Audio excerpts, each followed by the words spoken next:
महाराष्ट्रामध्ये जे काय सुरू आहे ते निव्वळ धार्मिक ध्रुवीकरणावरती आधारित शासन पुरस्कृत दंगली होत आहे. कालच गाझियाबादमधनं एका IPS अधिकाऱ्याने जाहीर केलं की मुंब्र्यामध्ये 400 मुलांचं धर्मांतरण झालेलं आहे. हा मुंब्र्याला बदनाम करण्याचा तर विषय आहेच, पण हा हिंदू धर्माला बदनाम करण्याचा विषय. हिंदू धर्मातली पोरं एवढी मूर्ख आहेत की ती धर्मांतरण करून घेतील. आणि जेव्हा असा आकडा बाहेर येतो 400, तेव्हा माझं गाझियाबादच्या त्या IPS ऑफिसरला आव्हान आहे की बाबा तू पेपरवर तर दाखव टाईप करून कोण कुठला आहे, त्याचं नाव काय, तो कुठल्या धर्माचा आहे, तो राहतो कुठे. सनसनाटी बातमी सोडून द्यायची की मुंब्र्यात 400 जणांचं धर्मांतरण झालेलं आहे. 4 नावं दाखवा, ते मी SPला आव्हान करतो, 4 नावं. आणि ह्याची दखल महाराष्ट्र पोलीस DG रजनीश शेठ आणि CP जयजीत सिंगनी घ्यायला हवी की तुमच्या इथनं 400 पोरं धर्मांतरित होतात, तुम्ही काय करत होतात? हे काय मस्करी लावली आहे का? तुम्ही एका शहराला बदनाम करून टाकता, त्या शहराची अर्थव्यवस्था धुळीस मिळवता. आज मुंब्र्यामध्ये, शीळमध्ये, कौशामध्ये कमीत कमी 5 लाख स्क्वेअर फीटचा अधिकृत बांधकाम चालू आहे. आणि कुठेही विक्री होत नसेल इतकी भयानक विक्री त्या भागामध्ये होते. अधिकृत घरं घेण्यासाठी लोकांची धावपळ आहे तिथे. बिल्डिंगचा नुसता नारळ फोडला की एका दिवसात 50-60 फ्लॅट बुक होतात, अशी चांगली आर्थिक परिस्थिती आहे तिथे. हे असं वातावरण तुम्ही तयार करून तुम्ही का नुकसान करताय सगळ्यांचं? हे खरं नाहीच. पण माझं म्हणणं आहे, खोटं निघालं तर काय करायचं?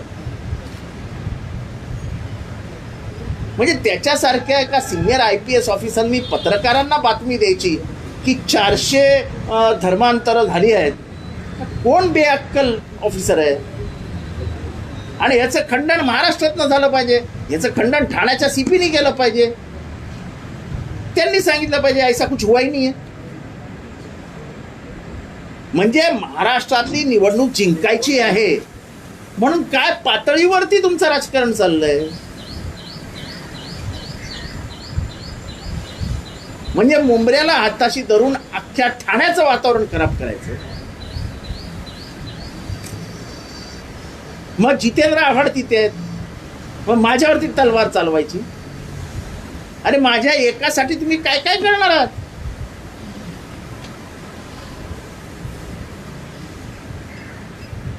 आता कोणी धर्मांतर करत नाही.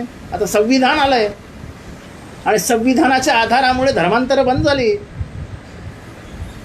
तो काळ असा होता जेव्हा धर्मांतर व्हायची, तेव्हा तुम्ही त्यांना देवळात जाऊ नव्हते, तुम्ही त्यांना पाणी पिऊ देत नव्हते, त्यांची सावली तुम्हाला चालत नव्हती, त्यांची थुंकी तुम्हाला चालत नव्हती, त्यांचे कपडे तुम्हाला चालत नव्हते, म्हणून तुम्ही त्याला गावकुसाबाहेर ठेवायचे आणि मग ते धर्मांतर करायचे. कारण का माझ्या धर्मात मला सन्मान नाही, दुसऱ्याच्या धर्मात मिळत असेल तर तिथे जायचे. संविधान आल्यामुळे ते माणूस म्हणून जगायला लागले. माणसाला माणूस म्हणून जगण्याचा अधिकार संविधानाने दिला. आज त्या तुम्ही संविधानावरच तलवार चालवताय. त्या हिंदू धर्माचा अपमान करणारे कोण आहेत की 400 हिंदू पोरं गेले? काय पुरावा आहे? द्या पुरावा. मी पुरावा मागतो. मी आज त्यांना सांगतो, 4 पोरं जरी दाखवा तरी मी राजीनामा द्यायला तयार आहे. दोन्ही ठिकाणी बीजेपीची सत्ता आहे. हे सगळं शिजवलेलं नाट्य आहे. महाराष्ट्रामध्ये दारुण पराभव समोर दिसतोय. दारुण म्हणजे 100ही ओलांडणार नाही अशी परिस्थिती आहे.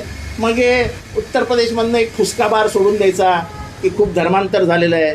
मग छोट्याशा काहीतरी कारणावरनं कोल्हापूरमध्ये दंगल घडवायची, अशाच छोट्याशा कारणावरनं अहमदनगरमध्ये दंगल घडवायची. मी 4 महिन्यापूर्वी बोललो होतो की याच्या पुढच्या काळामध्ये महाराष्ट्रामध्ये दंगले घडवल्या जाणार आणि त्याची पार्श्वभूमी राजकीय असेल. राजा येऊन गेला तो काय काय बोललाय? सर्वोच्च न्यायालयाच्या मुख्य न्यायाधीशांनी सांगितलंय की जो कोणी धर्मद्वेषी भाषण करेल, तक्रार आली नाही तरी चालेल, पण पोलिसांनी त्या कॅसेटवरती, त्या भाषणावरती त्वरित गुन्हा नोंदवावा. ठाणा पोलिसांनी आजपर्यंत राजावर गुन्हा का नाही दाखल केला?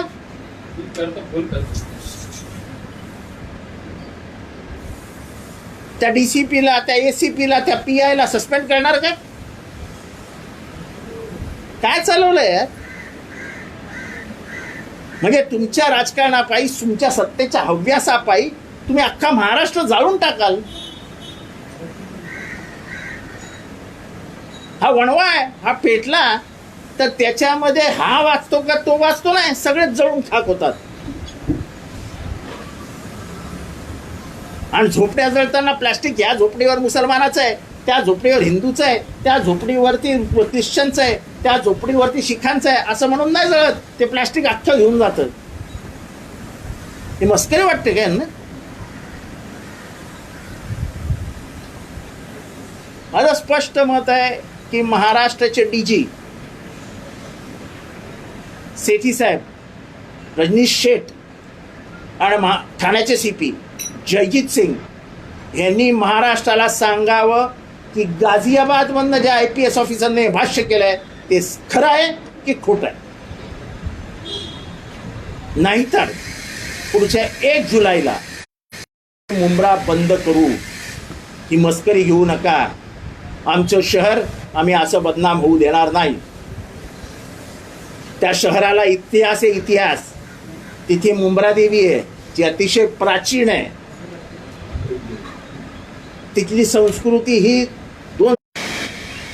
या एवढ्या ऐतिहासिक पार्श्वभूमीवर असलेल्या या क्षेत्राची अशी बदनामी करणं योग्य नाही. स्वतः महात्मा गांधी कौशातला जी मस्जिद आहे त्या मस्जिदीमध्ये बसून पाणी पिऊन पुढे पुण्याला रवाना झाले. त्यांनी मीटिंग घेतली आहे स्वातंत्र्य काळात. काय चालू आहे? कोणी उठतं, काही बोलतं. आम्हाला सांगा आता 400 कुठनं आले? मी बघतोय, मला सर्वोच्च न्यायालयात जाता येतंय का? मी माझ्या वकिलांशी बोललेलो आहे, ते बघतायत. आम्ही सर्व वाटात चाचपडून पाहतो. आम्हाला सत्य परिस्थिती सांगा. आणि मी हे विचारतोय का, मी त्यांचा प्रतिनिधी आहे आणि मी संविधानावरती हात ठेवून शपथ घेतली आहे की ती धर्मनिरपेक्ष भारताचं प्रतिनिधित्व करतो. मला कुठल्याही जाती धर्माशी काहीही घेणं देणं नाही. पण ज्या शहरात हे घडलंच नाही त्या शहराला बदनाम करणारा कोण आहे, का आहे, त्याला त्याची भरपाई करावी लागेल.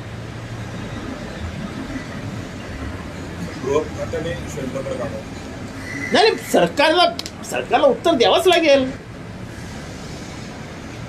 कोण तो गाझियाबादचा, कोण तो ऑफिसर? 400 पोरं म्हणजे झाली काय?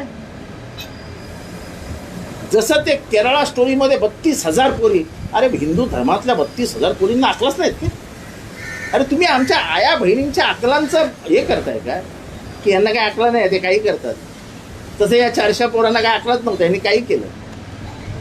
अरे आताची पिढी भयंकर हुशार आहे, अशी कोणाच्या ट्रॅपमध्ये येणारी पिढी नाही.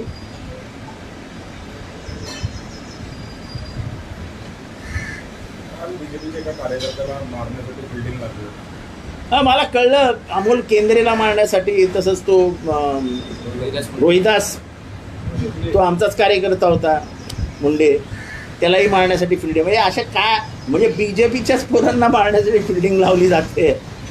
हाईट झाली होय. आता काय कसं जगायचं माणसांनी काय कळत नाही. लोकसभेमध्ये एकूणच शिवसेना विरुद्ध भाजप अशी झाली होती आहे. आज गंभीरमध्ये भाजपच्या पदाधिकाऱ्यांनी ठराव केला की आम्ही यापुढे शिवसेनेला सहकार्य करणार नाही. नाही, मला त्या दोघांच्या भांडणात जायचं नाही आहे, मला अजिबात त्याच्यात जायचं नाही. पण ही जी काय गोष्ट सुरू झाली आहे, फिल्डिंग लावायची, मारायची, आणि मारल्यानंतर मारलेला केस द्यायला गेला की पोलीस केस घेत नाही. जो मारतो तो जाऊन केस टाकतो आणि त्याची केस पोलीस घेतात. म्हणजे पोलीस नेमकं करतात काय? म्हणजे उपमुख्यमंत्री आणि गृह खातं देवेंद्रजींकडे आहे. अरे आमचं नाही, कमीत कमी त्या देवेंद्रजींची तरी इज्जत ठेवा. जेव्हा बीजेपी एवढं टोकाची भूमिका घेते त्या अर्थी त्यांना नक्कीच इथे कुठेतरी दुखापत झाली आहे ना. हे काय चालू आहे महाराष्ट्राच्या राजकारणात? धर आणि मार, धर आणि मार, धर आणि मार.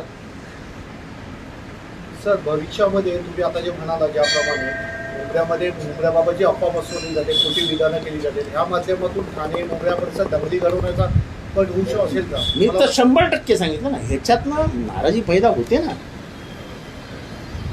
खरं खोटं कोणालाच माहित नाही. मार्केटमध्ये न्यूज सोडून दिली. शहनिशा करायला पाहिजे होती ना.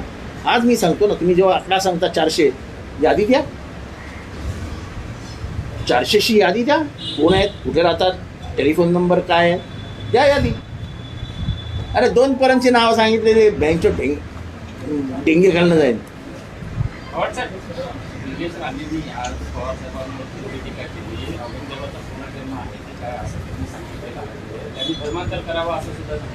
असं आहे की म्हणजे ह्यांना उत्तरं देणं सुद्धा हे तेवढ्याही लायकीचे नाही. कुठे शरद पवारांची उंची आणि कुठे हा चायनीज कार्टून.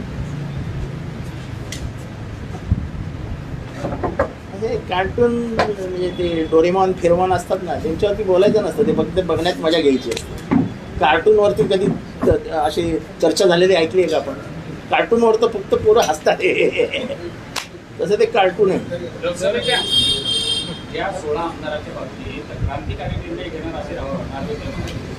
असं ते काय क्रांती करतात ते मला माहीत नाही, पण सर्वोच्च न्यायालयाने क्रांती केलेली आहे आणि त्या क्रांतीच्या बाहेर ते जाऊ शकत नाहीत.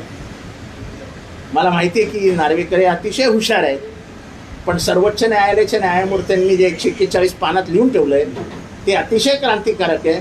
त्याच्यातनं देशाच्या सगळ्याच पक्षांना एक दिशा दिलेली आहे. मला वाटतं की म्हणजे आपले नार्वेकर साहेब थोर आहेत, वकील आहेत, सगळं खरं आहे, पण सर्वोच्च न्यायालयाचा निकाल आम्हालाही कळतो आहे.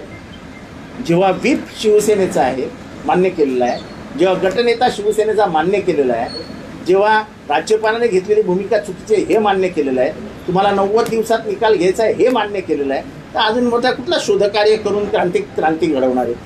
आताचे जे राज्यपाल आहेत, राज्यपालांनी पुन्हा ते इंदिरा तिला बाजीराव पेशव्यांनी जिंकल्याचा आदेश दावा केला. कसं आहे की हे जे बाहेरची लोक येतात ना, त्यांना असं कुठेतरी प्रोग्रामला बोलवतात आणि मग तुम्ही जाता, मग तुम्ही असे दिसलात की माणूस जरा भ्रमिष्ट होतो आणि मग तो काय वाटेल तो बोलतो. तसं आहे ते. अरे पूर्वीचा राज्यपाल बोललेला, कोण ज्योतिबा फुले और सावित्रीबाई फुले 12 साल में क्या करते होंगे, याचा अर्थ काय? असे मूर्ख लोक आणून ठेवतो आपण. सर, कळव्यातील काही राष्ट्रवादीच्या पदाधिकारी असतील किंवा माजी नगरसेवकांवरती गुन्हे दाखल झाले आहेत की त्यांनी असे आरोप केले की भाजपच्या पदाधिकाऱ्यांनी जीवे मारण्याची धमकी दिली होती. असं आहे की भाजपचा माणूस देवळात जातो, हिंदू मुसलमानांची भाषण करतो, माझ्याकडे भाषणाची टेप आहे. भाजपचा माणूस मीटिंग घेतो, इनका मरना तय है, तर इनका मरना म्हणजे मला माहीत नाही कोणाला मारणार आहे. हे सगळं असताना पोलीस त्यांच्यावरती कारवाई करत नाहीत. पण यांनी नुसती जाऊन तक्रार केली की त्याची काही दखल म्हणजे काय चौकशी बिवशी कशी काय नाही, डायरेक्ट गुन्हे दाखल. आमचं म्हणणं आहे ठीक आहे, वक्त हे लक्षात ठेव. कालाय तस्मै नमः एवढं लक्षात ठेव. माझ्यावर तर काय, तर तुम्ही आनंदीगेंबद्दल जे वक्तव्य केलं होतं त्या वक्तव्याच्या अनुषंगाने ठाण्यामध्ये काही ठिकाणी कळव्या याच्यामध्ये वगैरे बॅनर लागलेले आहेत. त्या बॅनरवरनं उद्धव ठाकरे गटांना पण फेकण्याचा प्रयत्न झाला आहे. त्याबाबत तुम्ही काय? हे बघा, हे असे बालिश प्रकार करण्यातच ह्यांचे दिवस जाणार आहेत. हे असे बालिश प्रकार करण्यातच ह्यांचे दिवस जाणार आहेत. 32 वर्ष राज्य होतं, 32 वर्ष राज्य. किती वेळा एकनाथ शिंदे गेले हो दिव्याला? किती वेळा गेले दिव्याला? काय सुधारणा केली 32 वर्षात दिव्यात? फक्त अनधिकृत बांधकामांमधनं पैसे घेणं एवढंच काम केलं शिवसैनिकांनी. किती बिल्डिंगी कोणाच्या चालू आहेत मी सांगतो तुम्हाला. आजही दिव्यामध्ये 250 ते 300 अनधिकृत बिल्डिंगी चालू आहेत. आजही शिवच्या भागामध्ये 150 बिल्डिंगी चालू आहेत. आपल्या आयुक्तांनी बंद डोळे ठेवलेले आहेत. तुम्ही गरिबांच्या झोपड्या पाडता, पण तुम्हाला 6-6 माळे बिल्डिंगचे उभे राहताना दिसत नाहीत.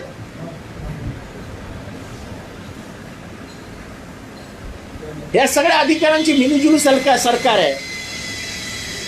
मी कोणाची नावं घेऊ इच्छित नाही, पण कोण नगरसेवकाच्या किती बिल्डिंग आहे, कुठल्या उपमहापौराच्या किती बिल्डिंग आहे, अशा दाखवून देईन. दाखवून काल मुख्यमंत्री येणार म्हणून या सर्व अनधिकृत बांधकामांना हिरव्या कापडाने झाकण्यात आलेलं होतं. प्रशासन सर्व त्या ठिकाणी असे त्यांनी अरे ते आंधळे धृतराष्ट्र होऊ शकतात, आम्ही नाही ना.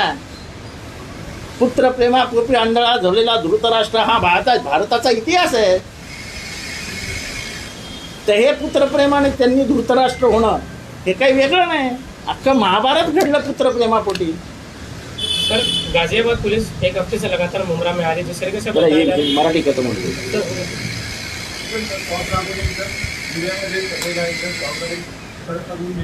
काय काय दिव्यात सगळ्या शॉर्ट सर्किट होऊन एकाचा मृत्यू झाला. डब्याच्या पाठीमागे आता त्याची चौकशी झाली पाहिजे की ते जे कनेक्शन आहे ते कनेक्शन त्यांनी मीटरमधनं घेतलंय का. जी मीटिंग होती त्या मीटिंगसाठी मीटर मागितलंय का. ते मीटर कुठल्या बिलान्वये मीटिंगसाठी टोरेंटनी दिलंय.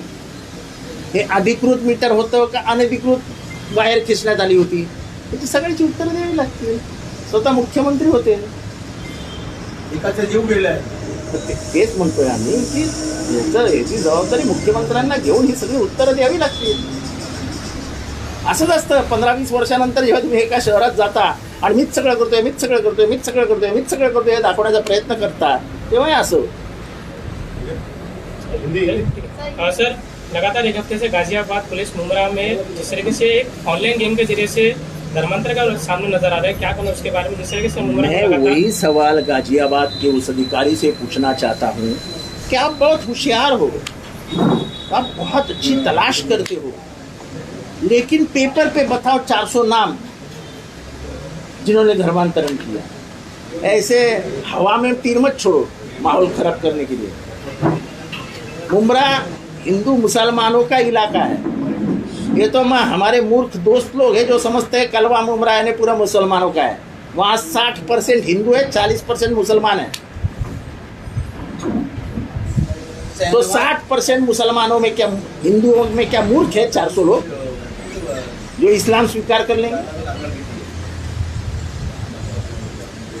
एक खामोखा देश का, महाराष्ट्र का माहौल खराब करने की बात है. दिख रहा है कि महाराष्ट्र हाथ से जा रहा है. बीजेपी और शिंदे गुट मिलके 100 का आंकड़ा नहीं पार कर सकेंगे, 100 का आंकड़ा. और इसलिए एकलौता जो हथियार उनके हाथ में है वो जाति दंगे. 4 दलितों को मारा 4 दिन में, 4 दलितों को.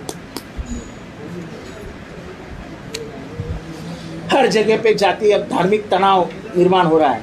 जो कोल्हापुर में शहाजी महाराज ने हिंदू और मुसलमानों को ऐसे बाजू बाजू में रखा था, वहाँ पे कभी दंगे नहीं हुए थे. वहाँ पे बाबू जमाल नाम का एक दरगाह है, वहाँ उस दरगाह के दरवाजे के ऊपर गणपति की तस्वीर लगाई हुई है. ये इतिहास है उस शहर का. सर, गाजियाबाद के सब इंस्पेक्टर ने ऐसा कहा है कि हम यहाँ पे जांच के लिए आए, लेकिन जो 400 का आंकड़ा जो सामने आ रहा है उसकी हमको जानकारी नहीं है. सब इंस्पेक्टर ने इस तरह का बयान दिया करते. देखो ऐसा है, तुमने बवाल तो कर दिया कि नहीं, तो तुमको इस शहर की एक तो माफी मांगनी होगी, नहीं तो सच्चाई का कथन प्रेस में आके करना होगा. क्यों खामों का उस लोगों को बदनाम करते हैं. वो जब कॉलेज में जाते हैं, वो जब ट्रेन में घूमते हैं, लोगों का देखने का नजरिया बदल जाता है. ये हिंदू मुसलमान का सवाल नहीं है, सवाल इस देश की एकता और अखंडता का है.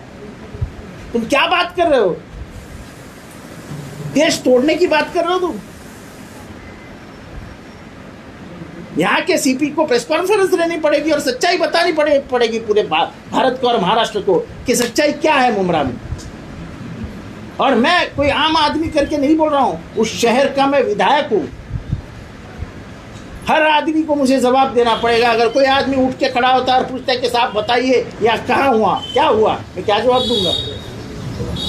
मुझे इस बात का सवाल पूरे महाराष्ट्र को चाहिए कि क्या हुआ। सर गाजियाबाद पुलिस ऐसा कह रही है कि गुजरात से कॉल आया था हमको। वो हमको गुजरात से कॉल कुछ आया है। लेना देना नहीं, तुमको गुजरात से कॉल आया था या जॉर्जिया से कॉल आया था, हमको क्या करना है। आपके एक वरिष्ठ अधिकारी ने कह दिया कि 400 धर्मांतरण हुई है, बताइए सच्चाई क्या है। हम तो सच्चाई की मांग कर रहे हैं।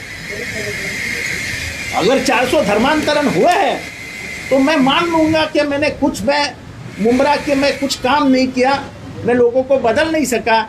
अगर 400 लोग हैं तो मैं कहता हूं मैं जिंदगी में राजनीति नहीं करूंगा, मैं जिंदगी में राजनीति नहीं करूंगा। मैं आज मेरा इस्तीफा आपके हाथ में देके रखता हूं, सभी के हाथ में देके रखता हूं कि अगर 400 का आंकड़ा पार किया धर्मांतरण का तो मेरा इस्तीफा आप जाके गवर्नर को और अध्यक्ष को दे के आइए। मैं पवार साहब के हाथ में भी नहीं दूंगा, मैं आपके हाथ में दे दूंगा। इतना बड़ा बयान करके तुम महाराष्ट्र और किसी शहर को बदनाम नहीं कर सकते। आज वहां पे 5 लाख स्क्वायर फीट का काम चालू है, कल लोगों ने खरीदना बंद कर दिया तो उधर की इकोनॉमिक अवस्था क्या होगी। बिना समझे मुझे खाली सिर्फ धर्म के नाम पर झगड़े लगा के चुनावी वोट कैसे गिरेंगे, यही अगर तुम्हारी दृष्टि है तो भारत टूटने से बच नहीं सकता। सच्चाई ये नहीं है कि शहनवाज के घर में उसकी मां ने कबूल दी कि मेरे बेटे से गलती हुई है और शहनवाज पिछले 6 दिनों से फरार है। हाँ तो गलती हुई है तो क्या गलती हुई उसको क्या बाप माँ को मालूम है। वो ऑनलाइन में धर्म परिवर्तन का गेम खेल रहा था, ये बात उसने पुलिस स्टेशन में बताई। तो कितने हुए उन्होंने आंकड़े नहीं बताए। तो आंकड़े आने चाहिए ना। 400 हुए क्या? लेकिन कहीं ना कहीं ये मामला तो सामने आ रहा है ना। हाँ तो आने दो ना, 400 हुए कि नहीं वो तो देखो। जिस तरह से आपने कहा कि मुमरा को बदनाम किया जा रहा है, आप मुमरा को लेकर अगला कदम क्या होगा? हमने बोला ना अगर 400 का आंकड़ा 15 दिन में एक नहीं बताई पाई पुलिस तो हम मुमरा बंद कर देंगे और हिंदू मुसलमान सब एक मोर्चा निकालेंगे एक साथ होके कि भाईचारा खराब मत करो। ये इतिहास 600 साल पुराना है मुमरा का कि कौसा इस गांव में 600 साल से हिंदू मुसलमान एक हो करके रहे हैं।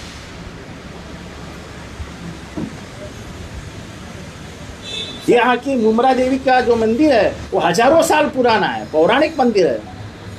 कौसा की जो मस्जिद है उसका इतिहास 600 साल पुराना है। उस मस्जिद में गांधी जी आके बैठ के उन्होंने मुमरा कौसा की मीटिंग ली थी स्वतंत्रता के युद्ध में।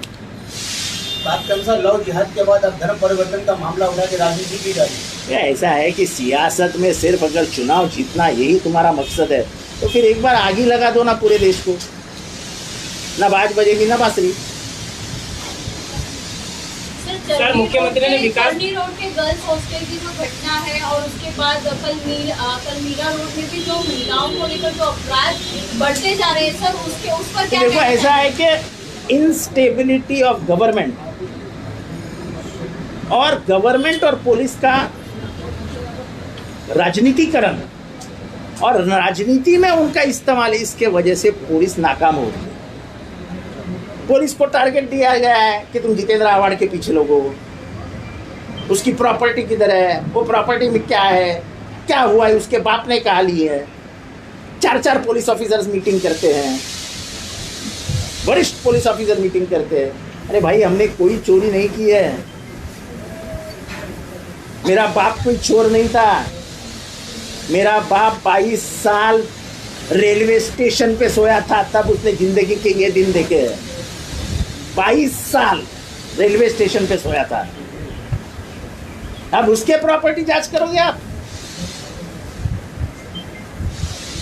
सर, मुख्यमंत्री ने कल दीवा शहर का दौरा किया, उधर हमने ऐसा कहा कि जब मैं दीवा आया था तो मुझे बोट से आना पड़ा था। आज जिस तरीके से रस्तों का काम हुआ है कहीं ना कहीं अच्छा है, 32 साल के बाद उनको दीवा की तो याद आई।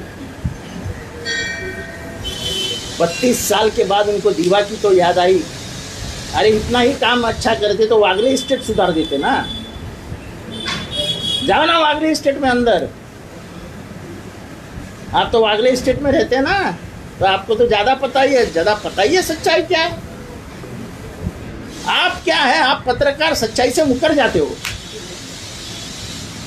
एक जमाना था जब पत्रकार सामने बोलते थे ये गलत हुआ है, आप डरते हो? क्या है हालत आपके प्रदेश में, बताइए सर। रखिए कुरान का नाम लेके बताइए क्या है, चलो बताइए।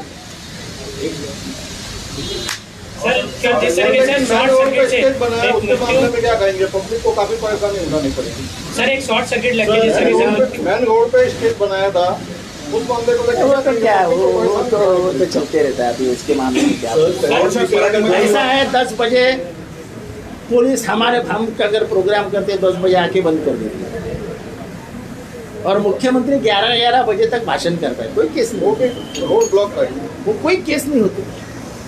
तो यहाँ का पुलिस प्रशासन, यहाँ के न्याय की पुस्तिका सब बदल दी गई है ना। थाना के लिए अलग न्याय है, अब हो सकता है कि ऐसे ही दिन रहेंगे तो थाना के लिए शिवसेना के नेता एक अलग संविधान लिखेंगे, एक बाबा साहब अम्बेडकर पैदा करेंगे थाना में, और थाना के लिए अलग संविधान बनाएंगे। आवड साहेब मराठीमध्ये सांगा की तुम्ही राजीनामा देताय, का राजीनाम्याचं कारण? असं आहे की जर 400 माणसं धर्मांतरण करून जर हिंदू धर्मात सोडून मुस्लिम धर्मात गेले असतील तर ह्या ठिकाणी सर्वधर्म समभाव,